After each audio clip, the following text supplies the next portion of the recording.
90s के जमाने में जब अजय देवगन और तब्बू जब किसी फिल्म में साथ आते थे तो उनकी केमिस्ट्री इतनी धुआंधार होती थी कि स्क्रीन पर आग ही लग जाती थी। और इस नई फिल्म में दोनों किस्मत के सताए बिछड़े प्रेमियों का रोल प्ले कर रहे हैं। तो आइए दोस्तों, आज हम एक्सप्लेन करते हैं औरों में कहा दम था मूवी को। वीडियो शुरू करते हैं और अगर वीडियो अच्छा लगे तो वीडियो को लाइक जरूर कीजिएगा और इसी तरह की वीडियोस पाने के लिए आप हमारे चैनल को सब्सक्राइब भी कीजिएगा ताकि आपको इसी तरह के लेटेस्ट और फ्रेश कंटेंट मिलते रहे। फिल्म की शुरुआत यंग कृष्णा और बसु उर्फ बसुदा से होती है। दोनों मुंबई के समुद्र के किनारे बैठे बात कर रहे हैं। बसु कृष्णा के कंधे पर सर टिकाए बैठी उससे पूछती है, कृष्णा कोई हमको अलग तो नहीं करेगा ना? इस पर कृष्णा उसे जवाब देता है, हम चेक किए थे, अभी तक तो कोई पैदा ही नहीं हुआ है। किसी ने कोशिश भी की ना तो वो पूरी दुनिया को आग लगा देगा। इसके बाद हम यंग चुलबुले लड़के से खतरनाक बन चुके कृष्णा को जेल में दूसरे कैदियों के साथ देख पाते हैं। कृष्णा का दबदबा ऐसा है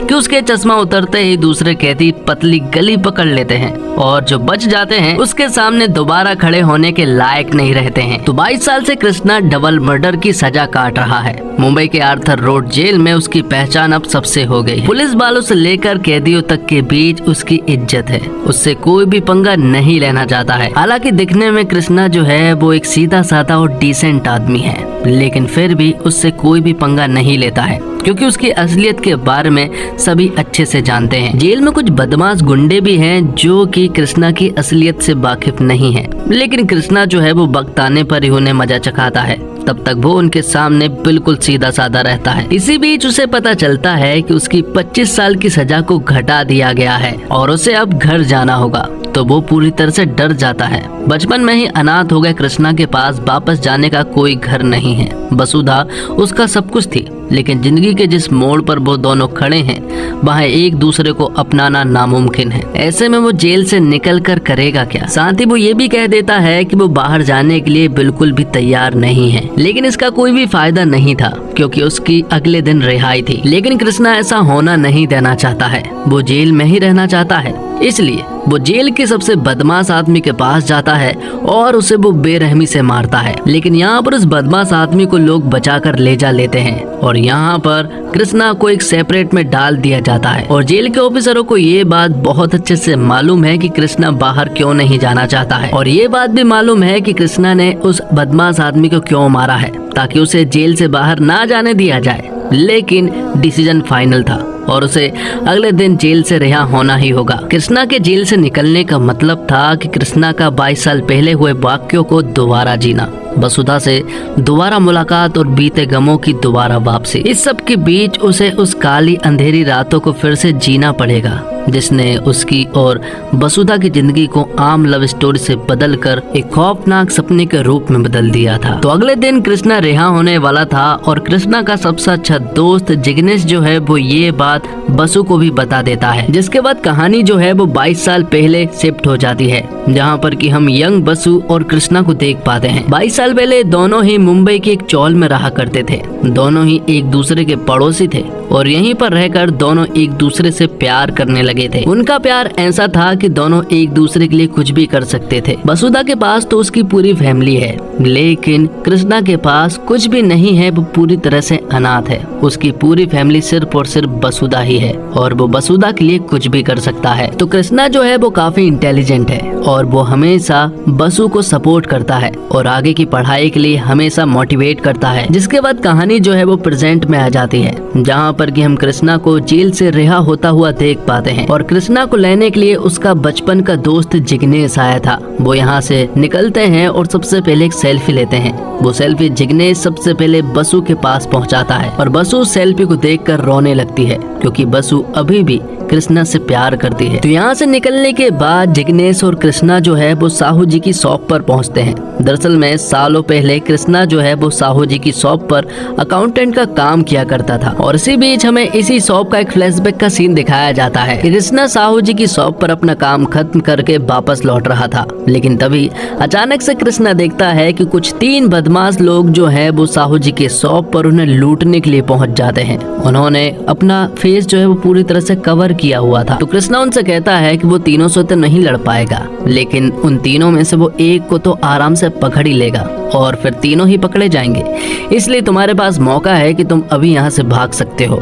ये सुनने के बाद वो तीनों ही यहाँ से भाग गए थे। और बाद में जब कृष्णा अपने चौल में वापस आता है तो वो यहीं पर रहने वाले पकिया नाम के लड़के से मिलता है। वो उसे 2 चांटे लगाता है और कहता है कि आज के बाद साहू जी की दुकान के आसपास दिखना भी नहीं। दरअसल में कृष्णा ने पकिया को पहचान लिया था कि उन 3 आदमी में से एक पकिया था, लेकिन पकिया जो है वो असल में एक बदमाश आदमी है और वो अक्सर ऐसे काम करता रहता है। अब अगले दिन हम देखते हैं कि कृष्णा जिस कंपनी में काम करता है वहाँ उसका बॉस उसे बताता है कि उसका प्रमोशन हो गया है और बेंगलोर में 7 दिनों की ट्रेनिंग के बाद उसे जर्मनी भेजा जाएगा। ये सुनने के बाद तो वो बहुत ज्यादा खुश हो जाता है और तुरंत ही ये बात बताने के लिए बसु के पास पहुंचता है। बसु ये बात सुनकर रोने लगती है। दरअसल में कृष्णा जो है वो जर्मनी 2 साल के लिए जाने वाला था, लेकिन बसु उससे कहती है कि मेरे आंसू को देखकर ये मत समझना कि मैं खुश नहीं हूँ, मैं बहुत खुश हूँ। लेकिन अब कृष्णा का दिल भर आता है क्योंकि 2 साल बसु के बिना बिताना उसके लिए एक बहुत बड़ी चुनौती थी। हालांकि कृष्णा वहाँ जाना नहीं चाहता था,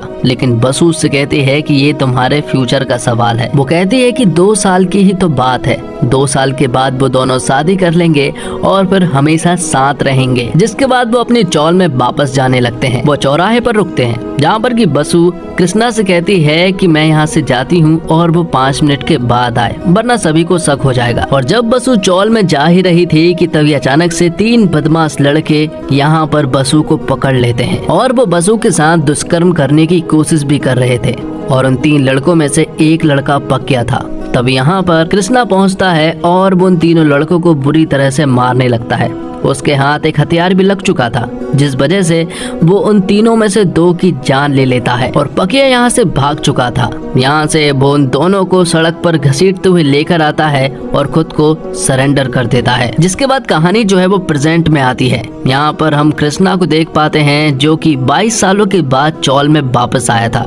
वो सबसे पहले अपने कमरे में पहुंचता है। 22 साल पहले कृष्णा ने इस कमरे में एक अंगूठी छिपाई थी और वो वही यहाँ पर लेने के लिए आया था। वो अंगूठी यहाँ पर नहीं थी और फिर तभी यहाँ पर एंट्री होती है बसु की। बसु यहाँ पर उससे मिलती है और दोनों एक दूसरे को देखते ही रह जाते हैं।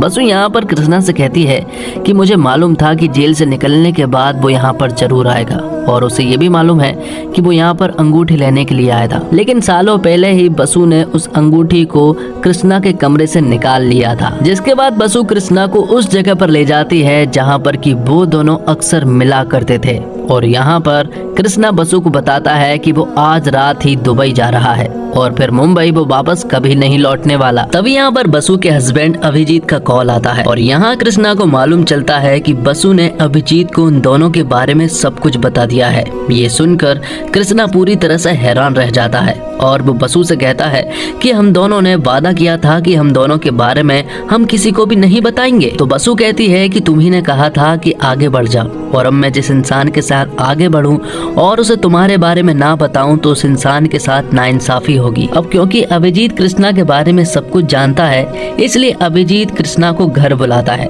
इसलिए बसु जो है वो कृष्णा को अपने घर ले जाने लगती है, जबकि कृष्णा का बिल्कुल भी मन नहीं था कि वो बसु के घर जाए और अभिजीत से मिले। अब जब कृष्णा बसु के घर पहुंचता है तो उसे मालूम चलता है कि बसु का बिजनेस जो है वो काफी अच्छा चल रहा है और अभिजीत भी काफी अमीर आदमी है। और अभिजीत के घर पर पहुंचते ही उसे वो वकील मिलता है जिसने कृष्णा को छुड़ाने में मदद कराई थी और उसे देखकर यहाँ पर कृष्णा को मालूम चलता है कि दरअसल में 2.5 साल की जो सजा कम कराई गई है वो दरअसल में अभिजीत की वजह से कम कराई है, लेकिन ये बात बसु को नहीं मालूम है। और फिर थोड़ी देर के बाद बसु यहाँ पर आ जाती है, जिसके बाद वो तीनों ही बात करने लगते हैं और बसु अभिजीत को बताती है कि दरअसल में कृष्णा जो है वो आज रात ही दुबई जा रहा है। जिसके बाद बसु को एक अर्जेंट काम आ जाता है ऑफिस के लिए, इसलिए वो तुरंत ही ऑफिस के लिए निकल जाती है। उसके जाते ही अभिजीत यहाँ पर कृष्णा से बात करने लगता है और वो तुरंत ही उस रात के बारे में पूछता है। हालांकि अभिजीत को उस रात के बारे में बहुत अच्छे से मालूम है, लेकिन एक बार फिर से वो कृष्णा के मुंह से सुनना चाहता है।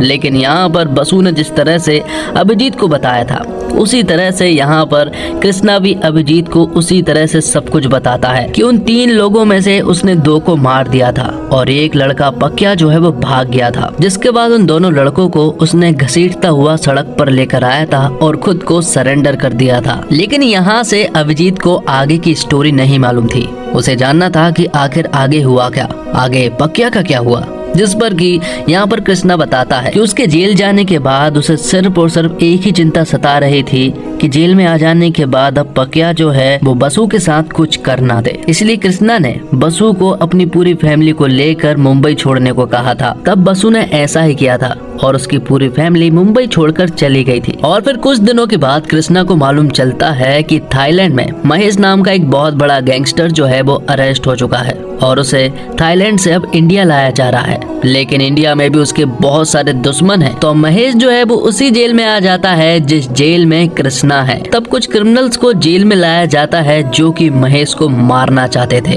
और महेश जो है वो यहाँ पर कृष्णा की शरण में आ जाता है और कृष्णा भी महेश को बचाने वाला है, क्योंकि उन क्रिमिनल्स में से एक क्रिमिनल पक्या है। तो पक्या के साथ 4-5 लोग और भी हैं जो कि यहाँ पर महेश को मारने वाले हैं। एक दिन वो मौका देकर महेश को मारने के लिए आते हैं, लेकिन उसका सामना जो है वो कृष्णा से हो जाता है और कृष्णा यहाँ पर पक्या को बुरी तरह से मारता है और उसकी जान ले लेता है। तो पक्या को किस तरह से मारा कृष्णा जब ये सारी स्टोरी अभिजीत को बता रहा होता है कि तभी पीछे से ये सारी बातें बसु भी सुन लेती है। और फिर बाद में महेश ने ही यहाँ पर कृष्णा की मदद की थी दुबई जाने के लिए और वो उसका सारा खर्चा भी उठा रहा था। कृष्णा ने पक्या को जेल में मार दिया था, ये बात बसु को नहीं मालूम थी, जिस वजह से वो उससे कुछ बात करना चाहती थी। इसलिए यहाँ पर बसु जो है वो कृष्णा को नीचे तक छोड़ने के लिए आती है और वो कृष्णा से कहती है कि इन 22 सालों में कोई दिन ही ऐसा होगा जब उसने इस पल के बारे में सोचा ना हो। जिस पर कि कृष्णा उससे कहता है कि इन 22 सालों में इन पलों के अलावा उसने कुछ सोचा ही नहीं। बसु उससे कहती है कि क्या तुम कभी मुंबई वापस लौटोगे, जिस पर कि कृष्णा मना करता है। कृष्णा बसु को समझाता है कि ये कहानी इतनी ही थी, हमें साथ इतना ही जीना था। बसु कृष्णा से कहती है कि मैंने तुम्हारी जिंदगी बर्बाद कर दी, जिस पर कि कृष्णा कहता है कि मैं तुम्हारे कुछ काम आया, इससे बड़ी बात तो कुछ हो ही नहीं सकती। जिसके बाद बसु जो है वो कृष्णा को गले लगा लेती है। यहाँ पर कृष्णा उससे कहता है कि बालकनी से अभिजीत सब कुछ देख रहा है, लेकिन बसु भी ये बात बहुत अच्छे से जानती है और उसे कोई भी फर्क नहीं पड़ता है, क्योंकि कृष्णा जो है वो हमेशा के लिए दुबई जाने वाला है। तो कृष्णा जो है वो यहाँ से जिग्नेश के साथ निकल जाता है। बाद में जब बसु जो है वो अभिजीत के पास आती है तो अभिजीत यहाँ पर बसु से कुछ सवाल करता है और वो उससे ये भी कहता है कि मुझे ये बात जाननी है कि आखिर उस रात हुआ क्या था, क्योंकि बसु और कृष्णा जो स्टोरी बता रहे हैं वो उसे सही नहीं लग रही है।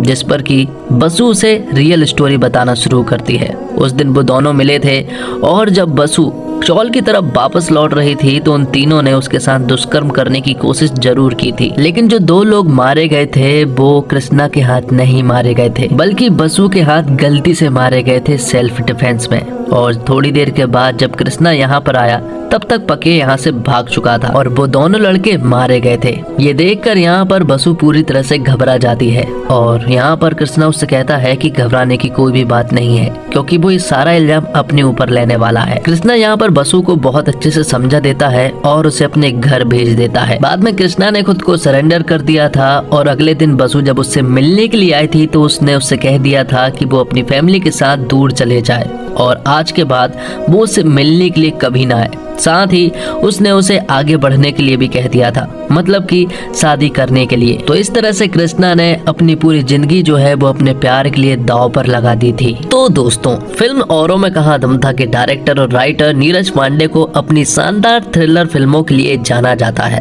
पहली बार रोमांटिक जॉनर में उतरे नीरज ने रोमांस में भी थ्रिलर का एंगल डालने की भरपूर कोशिश की, लेकिन अफसोस कि इस चक्कर में वह रोमांस और थ्रिलर में उलझ कर रह गए। खासकर फिल्म की कहानी बेहद कमजोर है। फिल्म की शुरुआत ठीक ठाक अंदाज में होती है और कृष्णा वसुधा की लव स्टोरी आपको एक खूबसूरत फिल्म की उम्मीद जगाती है। भाई, जेल में सजा काट रहे अजय देवगन की चुप्पी किसी रहस्य की ओर इशारा करती है, लेकिन इस दौरान फिल्म की धीमी रफ्तार आपके सब्र का इम्तिहान लेती है। इंटरवल तक बतौर दर्शक आप किसी चमत्कार की उम्मीद में फिल्म देखते हैं, लेकिन उसके बाद बार बार रिपीट होने वाले सीन आपकी सारी उम्मीद तोड़ देते हैं। फिल्म के क्लाइमैक्स में करीब 2.5 घंटे के बाद आप खुद को ठगा हुआ महसूस करते हैं। बात अगर एक्टिंग की करें तो अजय देवगन और तब्बू ने अपनी रहस्यमय चुप्पी से फिल्म में जान डालने की हर संभव कोशिश की है, लेकिन हकीकत में फिल्म में उनसे ज्यादा फुटेज उनके जवानी किरदारों को मिली है। उनकी जवानी के दिनों के किरदार में नजर आए शांतनु महेश्वरी और साई मंजरेकर की जोड़ी पर्दे पर खूब जचती है। खासकर शांतनु ने पर्दे पर कमाल की एक्टिंग की है। लवर बॉय से लेकर एंग्री यंग मैन तक के सेट्स में वह जमे हैं। नीरज पांडे अपनी लिखी कहानी और स्क्रिप्ट के प्यार में पड़ गए, जिससे उनका काम प्रभावित हुआ है। कहानी आउटडेटेड लगती है और यही बात उनकी निर्देशक पर भी लागू होती है। उनका कहानी कहने का तरीका बहुत पुराना सा लगता है।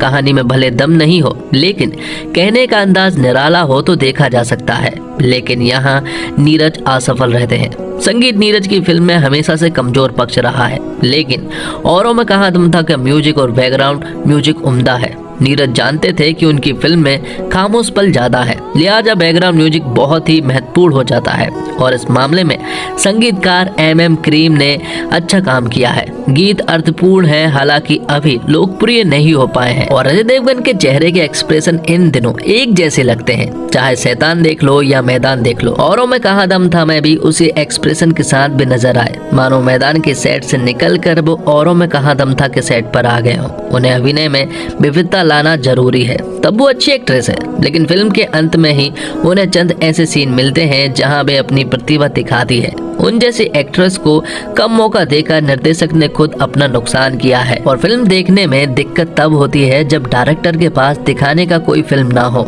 जो औरों में कहाँ दम था के साथ है। फिल्म की कहानी इतनी सी है कि आप किसी को भी 5 मिनट में सुना सकते हैं। इसके अंत में एक ट्विस्ट है जो आप फिल्म के शुरू होने पर आता हुआ देख लेते हैं। फिल्म में आगे क्या दिखाया जाएगा ये आपको पता है, जिसका मतलब है कि आपके पास कुछ नया देखने के मौके कम है। उसके ऊपर नीरज पांडे अपनी 4 लाइनों में फिल्म को कहानी को 2 घंटे 20 मिनट का बनाने की पुरजोर कोशिश में लगे हैं। ऐसे में वो एक ही सीन को 5 बार अलग अलग एंगल से रिपीट करते हैं। इसके अलावा उन्होंने फिल्म के ट्विस्ट को भी 3 बार दिखाया है, जिसकी कोई जरूरत नहीं थी। मूवी का स्क्रीन प्ले एकदम घिसा पिटा है।